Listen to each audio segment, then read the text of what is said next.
Bismillahirrahmanirrahim. Alhamdulillah rabbil alamin. Wassalatu wassalamu ala asyrafil anbiya wal mursalin Sayyidina maulana Muhammad wa ala alihi wa sahbihi ajma'in.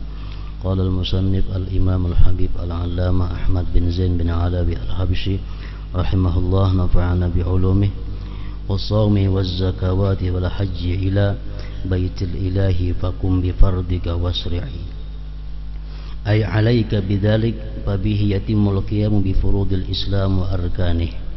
Fal awwalu ba'da asyhadatayn as-salatu thumma as-sawmu thumma az-zakatu thumma al-hajj faqum bi hadhihi al-fara'id wa sari ilaiha fadzalika afdalu ma taqarraba bihi al-mutaqarribun ila Allah subhanahu wa huwa ada'ul fara'id alladhi iftaradaha Allah azza wa jalla alaihim. Wa'alam anna al-islam baytun mabniyun ala khamsati arkan ash-shahadatain was-salati was-siyam waz-zakati wal-hajj wal-rukn al-awwal fihi babun lahu misra'ani yadkhulu minhu ila al-bait wa dzakara an-nazim as-sawma ba'da as-salah wa sawmu lahu thalath darajat sawmul umum wa sawmul khusus wa sawmul khususil khusus. Wasawmul umum ma fassalahu al-a'immah fi kutubil fiqh wa huwa al-imsak wal kaffu 'anil batni wal farji 'anil muftirat ila akhir.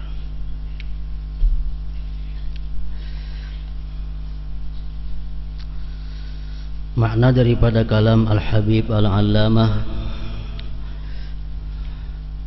Ahmad bin Zain bin Alawi Al-Habshi rahimahullah, nafa'ana bi'ulumih.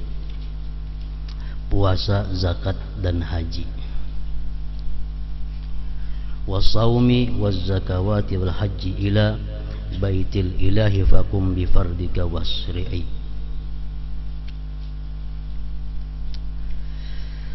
Puasa, zakat dan haji ke Baitullah, tunaikan segera kewajibanmu itu. Pertama adalah puasa. Tunaikanlah kewajiban puasa, zakat dan haji agar sempurna rukun Islammu. Rukun Islam yang pertama adalah 2 kalimat syahadat, kemudian salat, puasa, zakat dan haji. Tunaikanlah rukun Islam ini dengan segera. Pelaksanaan kelima rukun ini merupakan paling utama bagi para muqarrabin untuk mendekatkan diri kepada Allah subhanahu wa ta'ala, yaitu menunaikan segala keparduan yang telah dipardukan Allah azza wa jalla. Maksudnya daripada itu adalah afdalu ma taqarraba bihil mutaqarribun ila Allah, yaitu paling afdal taqarrub seorang hamba kepada Allah, paling afdal ibadah seorang hamba kepada Allah adalah menunaikan segala keparduan.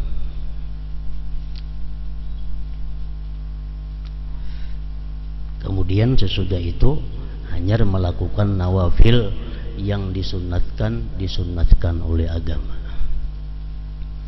Dalam satu hadis qudsi Allah berfirman, "Ma taqarraba ilayya al-'abdu bimithli ada'i faridati wa innahu la yataqarrabu ilayya bin nawafil hatta uhibbahu."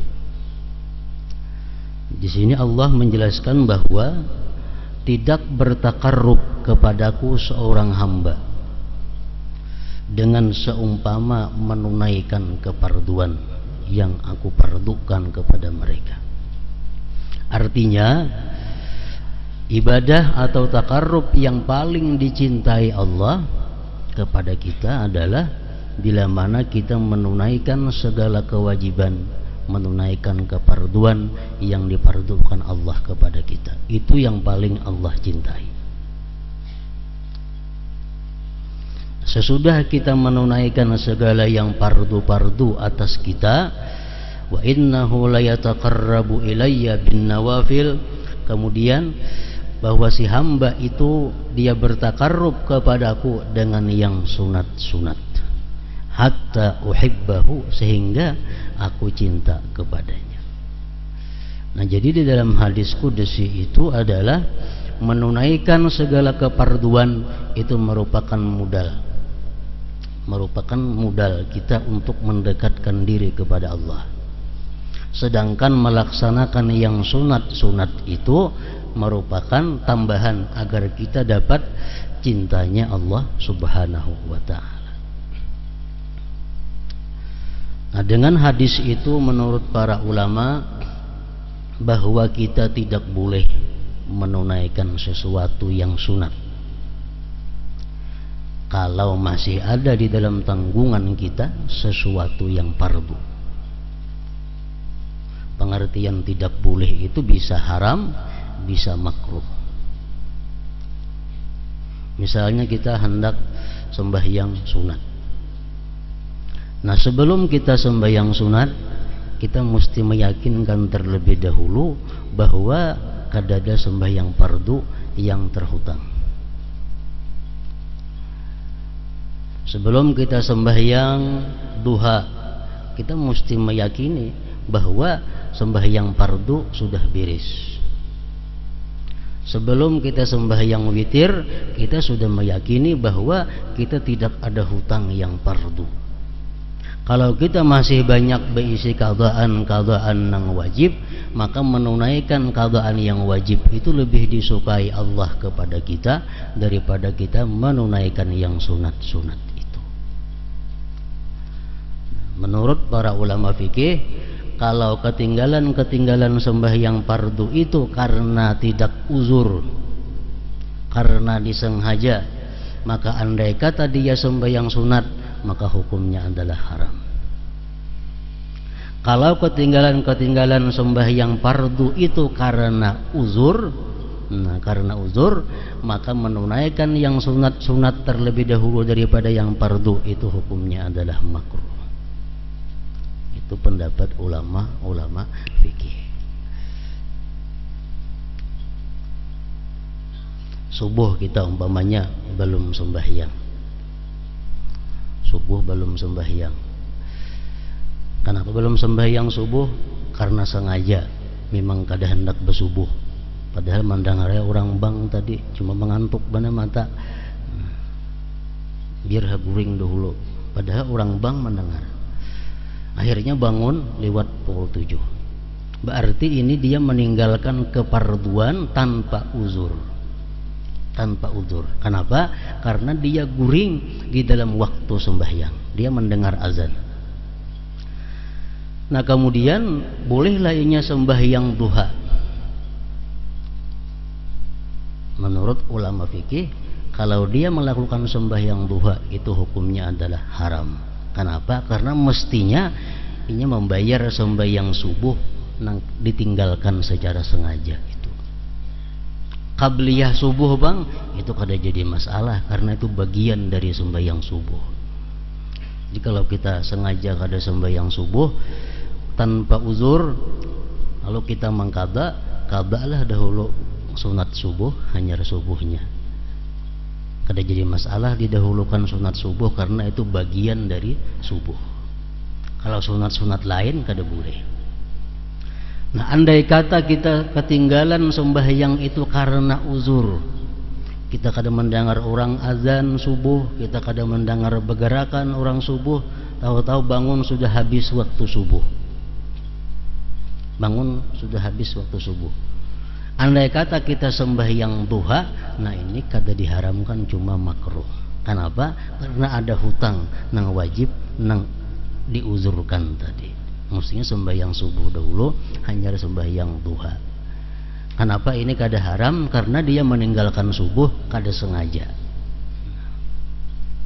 Nah, demikian pula halnya puasa. Sebelum kita melaksanakan puasa 6 Syawal umpamanya, kita mesti sudah tahu bahwa keparduan Ramadan sudah beres. Biasa ibu-ibu perempuan nang kedatangan haid itu otomatis Ramadannya ada puasa. Nah, sesudah bulan Syawal, apakah dia puasa 6 atau mengqadha bulan Ramadan itu? Yang paling baik adalah mengqadha Ramadan. Mengqadha bulan Ramadan. Kada usah puasa 6. Karena ada hutang nang wajib. Andai kata puasa 6 bang berdahulu inya mengqadha kaina kada diharamkan itu. Kenapa sebabnya? Karena waktu mengqadha masih panjang. Waktu mengqadha masih panjang. Kan waktu mengqadha sampai Ramadan akan datang. Namun lebih baik andai kata dia mengqadha terlebih dahulu.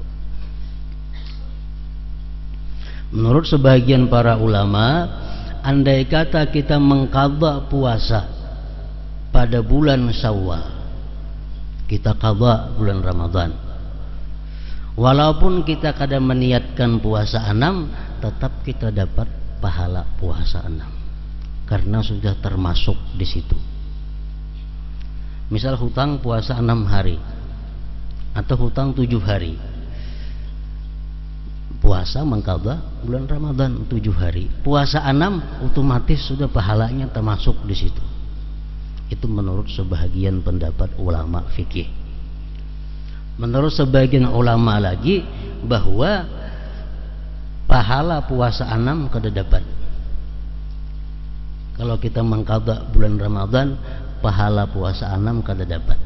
Karena puasa pulang bahasa 6 hari bulan Syawal hendak mencari pahalanya. Pendapat nang kedua.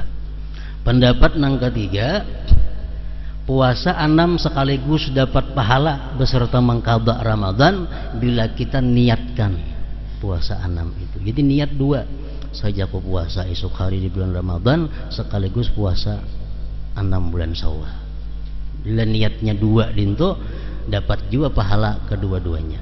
Nah, ini menurut sebahagian ulama lagi.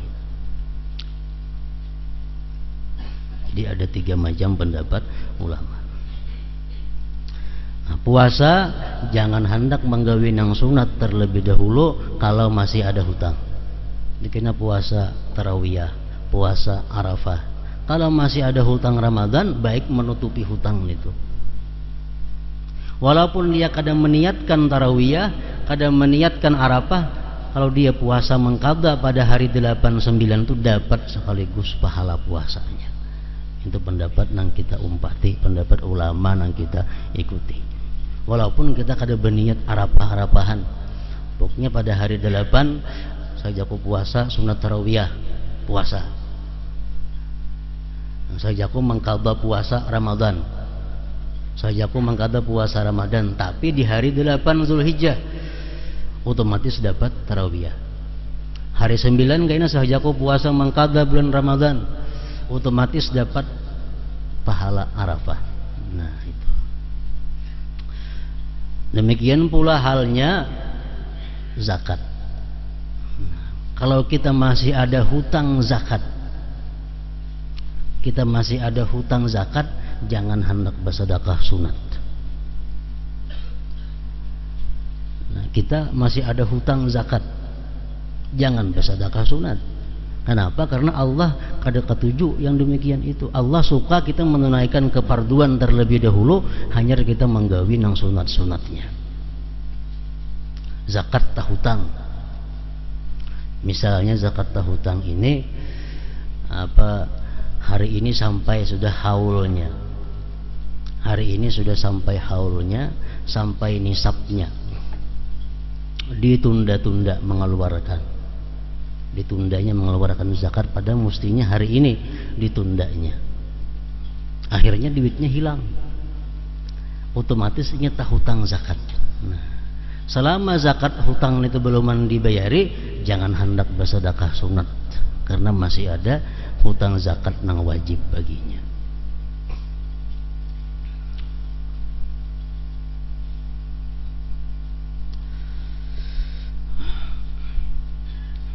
Karena ini merupakan paling utama bagi para muqarrabin untuk mendekatkan diri kepada Allah Subhanahu wa taala, yaitu menunaikan segala kefarduan yang telah difardukan Allah Azza wa Jalla.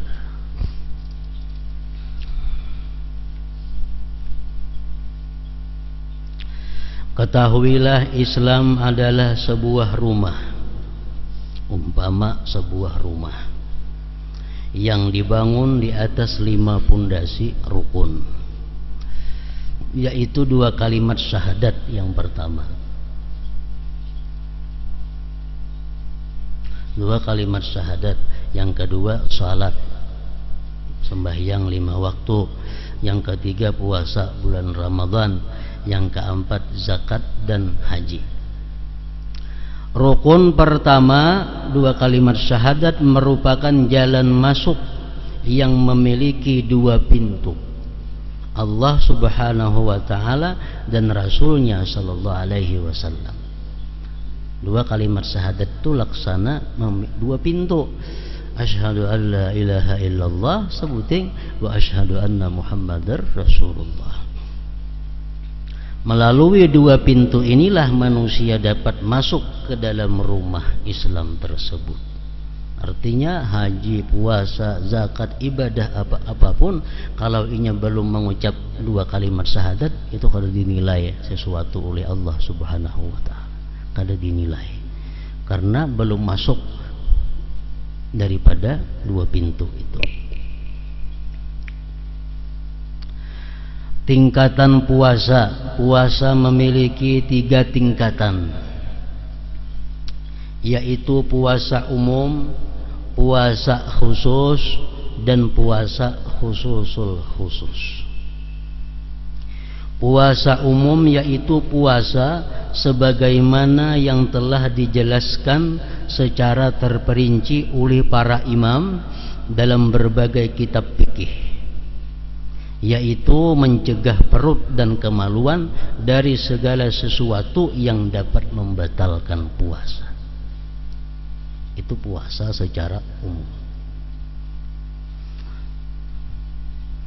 Di dalam tarikh sejarah, puasa ini dipardukan kepada kaum muslimin pada bulan Sya'ban tahun kedua Hijriyah. Jadi Rasulullah 13 tahun di Makkah menyiarkan agama Islam itu kada ada puasa, kada ada bulan puasa lagi. Ramadannya ada bulan Ramadan, cuma kada wajib puasa. Nabi kita hijrah ke Madinah, sudah 2 tahun beliau di Madinah, hanya ada perintah puasa ini. Al-Quran mengatakan kutiba alaikumusiyam kama kutiba alal ladzina min qablikum la'allakum tattaqun, ayyaman ma'dudat, beberapa hari yang terbilang. Faman kana minkum maridan aw ala safarin fa'iddatun min ayyamin ukhar. Puasa itu wajib hukumnya.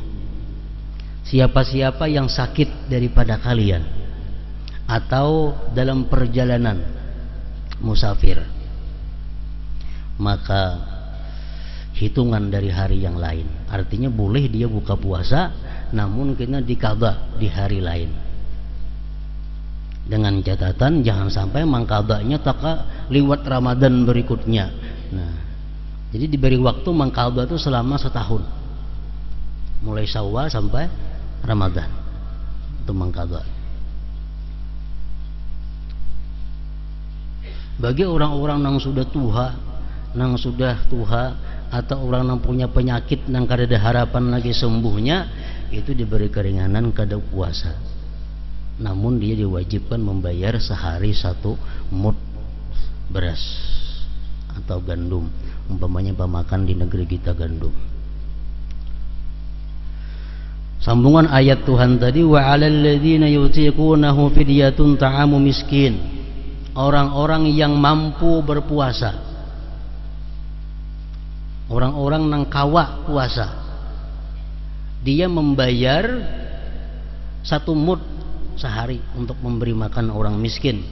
Ini siapa? 1, orang-orang yang hamil. Perempuan-perempuan yang hamil, dia kalau puasa takut keselamatan anaknya. Nya kawai puasa kada jadi masalah, tahan aja puasa. Cuma kalau inya puasa khawatir kena anak dalam parutnya macam apa. Nah itu boleh berbuka puasa, boleh kada puasa, cuma kayaknya di qadha puasanya ditambah bayar 1 mud. Yang kedua, orang yang menyusui anak. Orang yang menyusui anak itu kalau inya puasa khawatir keselamatan anaknya, boleh kada puasa, namun kena diqadha dan membayar 1 mud. Yang ketiga, ayat ini wa 'alal ladzina yutiqunahu fidyatun ta'amu miskin. Orang-orang yang puasa, yang mampu puasa itu boleh bayar fidyah. Ini ayat menurut sebagian ulama tafsir pada awal-awal turun kewajiban puasa. Kan puasa ini berat.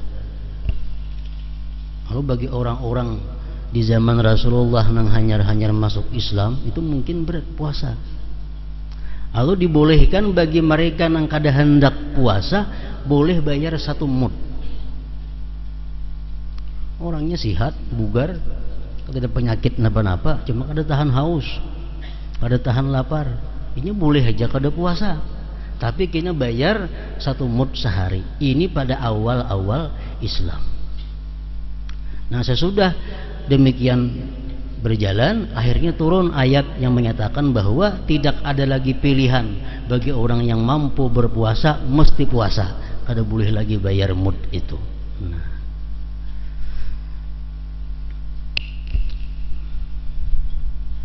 itu untuk menjinakkan hati orang-orang kaum muslimin. Karena mau dipukul berata, semuaan wajib puasa, ini hanya berba Islam orangnya. Mungkin kayaknya bisa menimbulkan banyak yang antipati terhadap Islam. Bah, lapah agama Islam puasa sebulanan. Lalu ayat pertama perintah wajib puasa ini, siapa yang hendak puasa, nang hendak kada cukup bayar 1 mud sehari. Nah sesudah umat Islam ini kondisinya bagus, imannya kuat, akhirnya kada ada lagi pilihan. Nah sampai hari kiamat kayaknya kada ada lagi pilihan umat Islam hendak puasa hendak kada kau lagi, tetap wajib puasa bila mana mampu. Jadi kalau kita melihat di masa Rasulullah, banyak Allah Subhanahu wa taala itu menurunkan hukum ini secara bertahap, termasuk puasa. Kada berdasarkan semuaan mesti puasa. Yang kedua lagi yang Allah Subhanahu wa taala bertahap menurunkan hukum itu ada mengenai khamar, mengenai minum-minuman keras. Karena orang-orang Arab itu waktu jahiliyah kalau dipisahkan daripada arak, sehingga boleh dikatakan merata masyarakat Arab itu kecanduan arak. Kada minum arak saben hari. Nah untuk menghentikan itu Allah Subhanahu wa taala kada secara langsung ampihan minum arak kada boleh, kada macam itu, beberapa kali tahap menurut perkembangan kekuatan iman mereka. Ayat yang diturunkan pertama Allah mengatakan qul fihima ismun kabir wa manafi'u linnas. Katakan wahai Muhammad bahwa arak itu dosanya besar dan ada pula manfaatnya bagi manusia. Ini ayat yang pertama. Arak itu dosanya ada, manfaatnya ada. Nah, orang-orang kaum muslimin waktu itu yang sudah bagus imannya mendengar ayat Tuhan itu hampir minum arak. Kenapa? Karena bujur bermanfaat, cuma dosanya ada. Umat Islam yang masih lemah imannya masihnya minum arak. Kenapa? Karena ya Tuhan manfaatnya ada aja arak ini, biarlah berdosa, cuma ada aja manfaatnya. Nah ini ayat yang pertama diturunkan mengenai khamar. Dalam waktu beberapa lawas Allah menurunkan lagi ayat wala taqrabu ya ayyuhalladzina amanu la taqrabus shalah wa antum sukara. Hai orang-orang yang beriman, janganlah kamu mendekati salat kalau kamu sedang mabuk. Nah turun ayat ini, lalu kaum muslimin yang masih kecanduan arak, ini kalau minum arak imbah isya. Kenapa? Karena imbah itu lawas tahun subuh jangkanya. Kalau minum imbah maghrib kena sambil isya masih mabuk barangkali. Nah minum imbah juhur kena asar masih mabuk. Begitu Tuhan jangan dekati sembahyang kalau kalian masih mabuk. Jadinya minum arak paling Mbak Isa sampai kena subuh panjang waktu, jadi sudah sadar lalu subuh. Allah kadang menyuruh langsung berhenti minum arak kada. Nah, sudah beberapa lama demikian, iman kaum muslimin sudah kuat. Hanya Allah menurunkan ayat yang ketiga, innamal khamru wal maisir wal ansab wal azlam rijsum min amali syaitan fajtanibuhu la'allakum tuflihun. Artinya jar Tuhan, arak itu adalah perbuatan keji. Minum arak itu adalah perbuatan yang kada baik, gawian syaitan. Fajtanibuh, maka jauhi olehmu. Apabila kau jauhi, nah sesudah itu hanya kaum muslimin berhenti secara total minum arak. Menurut perawi hadis menyebutkan bahwa begitu turun ayat ini, kota-kota Madinah itu, gang-gang di Madinah itu banjir dengan arak. Kenapa? Dalam rumah ada yang sadrum bisi arak, ada yang 2 drum bisi arak. Minuman hari-hari kayak kita banyu juga. Nah, jadi begitu turun ini ayat jauhi arak, masing-masingnya membuang ke arak itu. Nah, Allah melarang arak ini melalui beberapa tahap. Nah, tergantung melihat keimanan kaum muslimin pada waktu itu. Nah, demikian pula halnya Allah Subhanahu wa taala mengharamkan riba. Riba ini termasuk merupakan tradisi orang jahiliyah. Boleh dikatakan orang jahiliyah itu rata-rata melakukan riba. Begitu punya masuk Islam masih melakukan riba. Dihentikan secara mendadak, itu membuat mereka kena kada hakun masuk Islam. Nah, lalu Allah Subhanahu wa taala menurunkan ayat tentang haramnya riba ini beberapa kali tahap. Nah, tahap yang pertama Allah menjelaskan bahwa ujar Tuhan, yang membawa berkah itu, yang membawa kepada perkembangan kesuburan harta itu adalah sedekah. Riba tidak membawa berkah. Riba tidak menguntungkan usaha. Ini ayat yang pertama, maksudnya kurang lebih demikian. Secara halus Allah mengatakan bahwa sedekah yang baik, yang berkah. Kalau riba itu kada ada berkahnya, kada ada keuntungannya. Nah, ayat ini turun, hanya sebagian kecil kaum muslimin yang berhenti melakukan riba. Sebagian besar masih melakukan riba. Kemudian beberapa waktu kemudian turun lagi ayat mengatakan, ujar Tuhan, maksud dalam Al-Quran itu adalah orang-orang Yahudi dahulu dibinasakan oleh Allah karena mereka melakukan praktik riba. Orang-orang Yahudi terdahulu dibinasakan oleh Allah karena mereka melakukan praktik riba. Nah, dengan adanya turun ayat nama jam itu, sebagian lagi perang berhenti daripada riba, sebagian lagi kada. Kenapa? Itu orang Yahudi, ini kita kada Yahudi. Jadi kita boleh aja lagi riba itu. Sudah 2 kali Allah menurunkan peringatan. Nah, kemudian dalam beberapa waktu Allah menurunkan lagi pulang satu peringatan kepada mereka. Ujar Tuhan, janganlah melakukan riba itu ganda berganda. Jangan melakukan riba itu nang bunganya 10%, bunganya 25%, jangan itu. Adha'afa mudha'afa. Jangan melakukan riba nang bunganya berlipat-lipat. Jadi artinya kalau kita melakukan riba bunganya 1,5% itu boleh aja, 2,5% masih sedikit. Tapi kalau sudah berlipat ganda jangan. Ini tahap yang ketiga. Nah, pada waktu berapa lama kemudian hanya Allah menurunkan ayat yang terakhir, wazaru ma baqiya minar riba. Tinggalkan semuaan praktik riba nang ganal ka halus ka bunganya nang bebaya ada bunga ka, tinggalkan juga. Ini sudah 4 kali tahap Allah menurunkan peringatan kepada orang-orang Islam pada waktu itu. Nah, jadi sampai kena hari kiamat nang berlaku undang-undang itu adalah nang terakhir, nang berlaku terakhir. Arak kada boleh sama sekali, riba kada boleh sama sekali, halus ka ganal ka bunganya. Nah halus nang kada boleh, nang boleh itu bahari, zaman bahari. Wah ini sudah dirubah. Nah kemudian lagi puasa berlaku, siapapun nang kawa puasa wajib puasa, kada kawa dibayar lawan baras atau seumpamanya.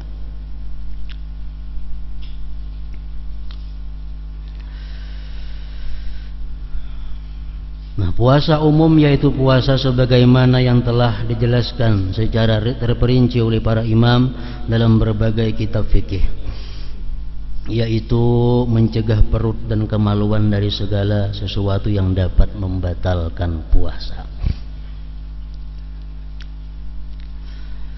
Puasa khusus yaitu mencegah seluruh anggota tubuh dari perbuatan dosa. Sebab menurut bahasa, kata saum, puasa, berarti mencegah seluruh anggota tubuh dari berbagai maksiat, adalah kewajiban yang harus lalu ditunaikan. Oleh karena itu, orang yang berpuasa dalam arti khusus wajib menjaga mata, lisan, telinga, tangan, kaki dan seluruh anggota tubuh lainnya dari hal-hal yang menurut syariat makruh. Semua ini ia lakukan agar tidak terjerumus dalam hal-hal yang haram. Nah jadi puasa khusus.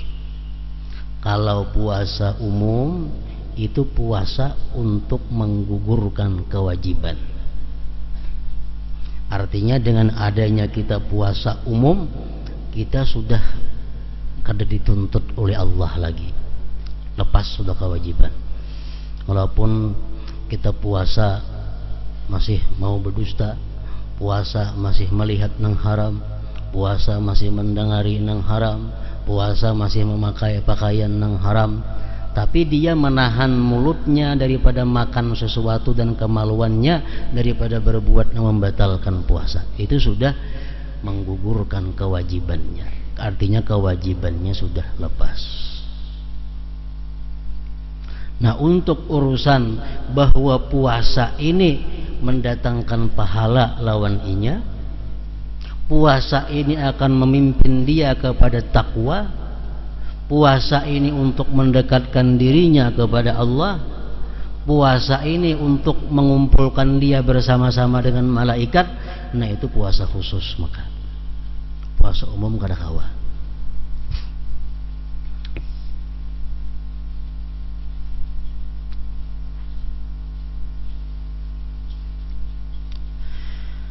Pada waktu berbuka hendaknya ia juga mencegah perutnya dari memakan berbagai makanan yang syubhat.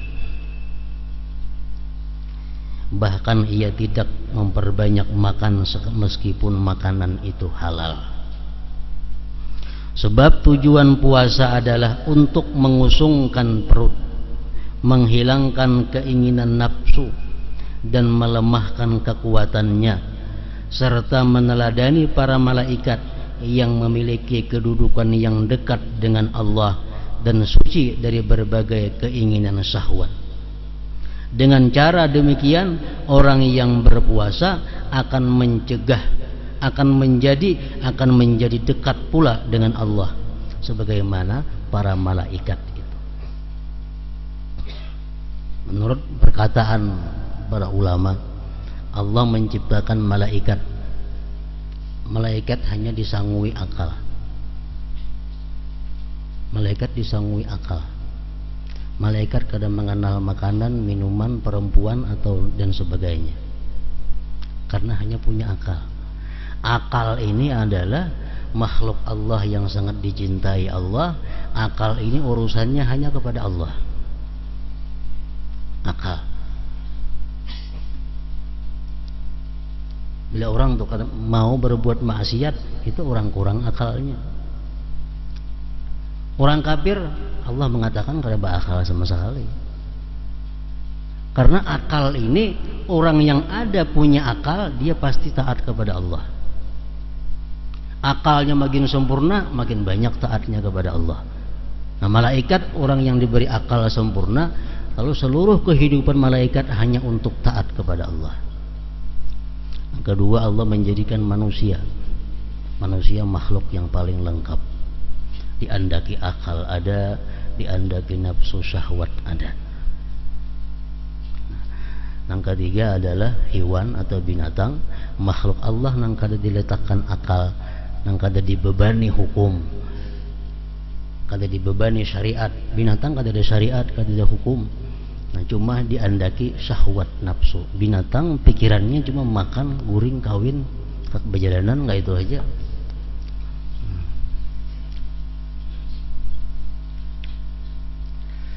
Malaikat khusus untuk Allah, binatang khusus untuk urusan kenyamanan, kenikmatan, kelezatan, syahwat. Manusia ini yang sempurna diletakkan oleh Allah akal dan syahwat. Nah, bila mana kita kawa memenangkan akal daripada syahwat kita, daripada nafsu kita, berarti kita termasuk golongan malaikat. Kita kawa mengutamakan akal daripada nafsu syahwat, kita utamakan akal, nah berarti kita termasuk golongan malaikat. Bila mana akal kita tunduk di bawah nafsu syahwat kita, berarti kita termasuk golongan hewan, golongan binatang. Nah, balhum adal, bahkan lebih sesat daripada binatang.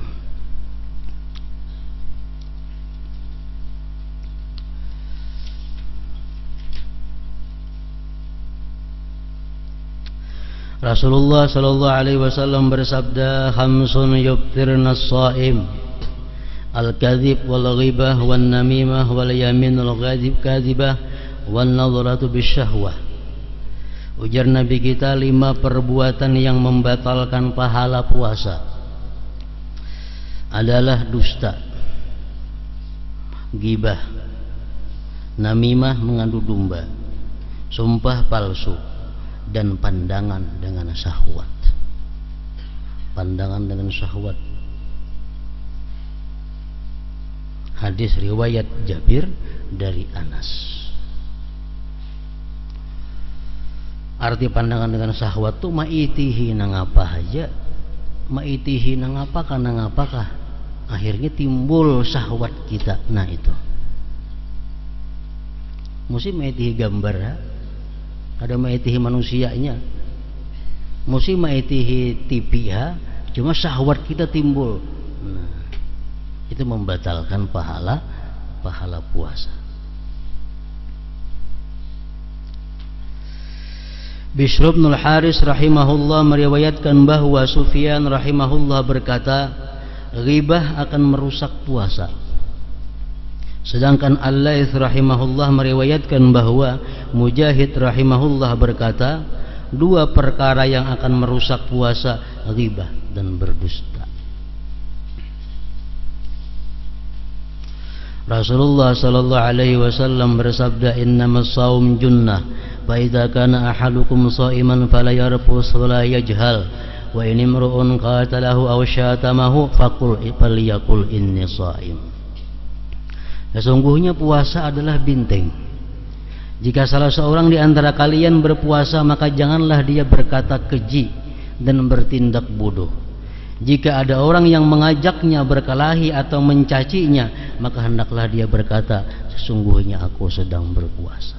Inni shaim. Hadis riwayat Bukhari dan Muslim. Rasulullah sallallahu alaihi wasallam juga pernah bersabda mengenai 2 wanita yang sedang menggibah. Samata amma ahallallahu lahuma wa aftarata ala ma harramallahu alaihima. Ujar Nabi, kedua wanita itu berpuasa dari hal-hal yang dihalalkan Allah. Ya kan, makan tuh halal aja, minum halal. Nya puasa, kawa menahan diri daripada hal-hal yang halal. Tetapi mereka telah berbuka dengan hal-hal yang diharamkan Allah. Ghibah, dusta, itu hal-hal yang diharamkan oleh Allah. Kada mampu dia menahan diri daripada yang diharamkan Allah. Apakah arti puasa seseorang yang mencegah dirinya dari segala yang dihalalkan, tetapi sepanjang hari dia tenggelam dalam hal-hal yang haram. Apakah arti puasa seseorang yang mencegah dirinya dari segala yang dihalalkan, tetapi sepanjang hari dia tenggelam dalam hal-hal yang haram? Dia ibarat orang yang membangun sebuah gedung dengan cara merubuhkan seisi kota. Yang orang nang puasa saben Senayan Kamis, puasa hari sunat, puasa hari putih, puasa kawa menahan diri daripada makan makanan, minum-minuman yang halal. Tapi dia kadang mampu menahan dirinya daripada melakukan maksiat yang diharamkan Allah. Ini sama ngarannya maulah rumah tapi merubuhkan gedung, merubuhkan seisi kota. Rasulullah sallallahu alaihi wasallam bersabda, "Kam min shaimin laisa lahu min shaumi illa al-ju' wal 'atash." Berapa banyak orang yang berpuasa tetapi tidak memperoleh sesuatu dari puasanya kecuali rasa lapar dan haus. Para ulama berpendapat bahwa orang yang dimaksud dalam hadis di atas adalah mereka yang tidak mencegah anggota tubuhnya dari berbagai perbuatan dosa, atau orang yang berbuka dengan makanan haram. Puasanya bagus seharian, kada kau melihat nang haram nang makruh, kada mendengar nang haram nang makruh, bagus. Tapi begitu buka puasa, buka dengan makanan yang haram. Nah, sama juga artinya. Hanya bernilai haus dan lapar. Para ulama menganjurkan agar kita tidak makan terlalu banyak ketika berbuka, walaupun halal. Seseorang yang terlalu banyak makan ketika berbuka tidak akan mampu mencapai tujuan puasa dengan sempurna. Karena rahasia puasa dan ruhnya adalah untuk melemahkan kekuatan nafsu yang menjadi jalan syaitan untuk menjerumuskan manusia. Demikianlah puasa kaum salihin al-abrar. Jadi para ulama mengatakan bahwa orang yang puasa khusus itu ada 8 perkara nang mesti dilakukannya. Pertama, menjaga diri daripada hal-hal yang membatalkan puasa, makan, minum, nang umum. Yang kedua, ghabdul basar wa kaffuhu anil ittisa' bin nazar ila kulli ma yudhammu wa yukrah. Menahan mata daripada memandang kepada yang dicela dan dibenci oleh agama.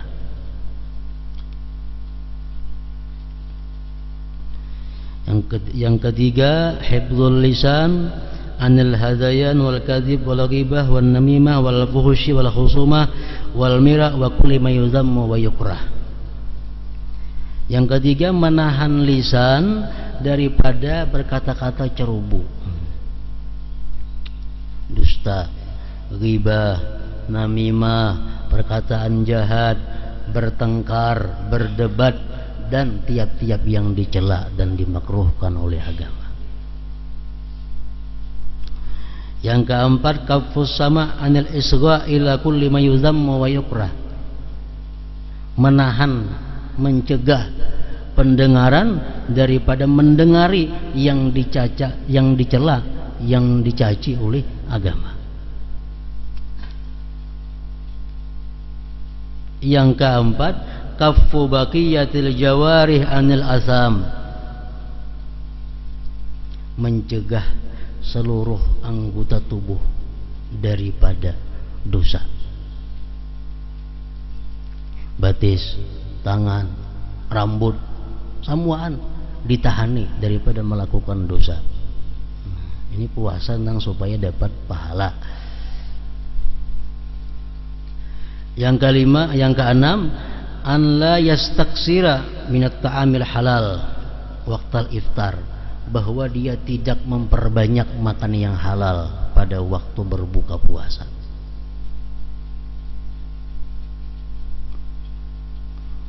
Yang ketujuh, ayyakuna qalbuhu ba'dal iftar muttariban bainal khawf war raja,